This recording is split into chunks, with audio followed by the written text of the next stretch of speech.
নমস্কার, ভাগ্যবার্তা অনুষ্ঠানে আপনাদের সকলকে। কিছু কিছু কাপড় আছে সেগুলো অটোমেটিক রং ছেড়ে দেয়, মানে রং উঠে যায়। কিছু মানুষও আছে রং বদলায়। আর গ্রহের মধ্যে সব থেকে খারাপ গ্রহ কেতু, যেটা ঘন ঘন রং বদলাতে থাকে। দেখুন আপনার জন্মকুণ্ডলিতে কেতু কোথায় অবস্থান করছে। কেতু যদি ষষ্ঠে, অষ্টমে, নবমে, দ্বাদশে থাকে অত্যন্ত শুভ হলেও কিছু কিছু ক্ষেত্রে কিন্তু অশুভ দেখা দিতে পারে। এরা বিদেশে নিয়ে যায়, অর্থ রোজগার করে, কিন্তু সেই অর্থ রাখে না।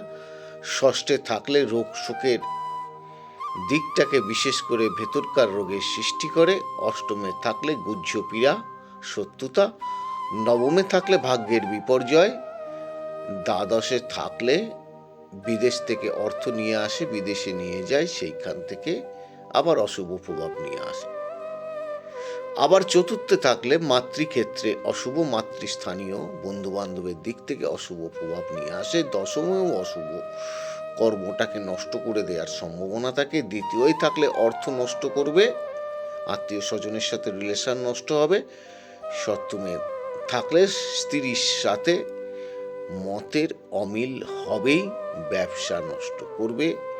মনের মতন ব্যবসায়িক পার্টনার আপনি পাবেন না। অর্থ দ্বন্দ্ব হবেই বলা যেতে পারে।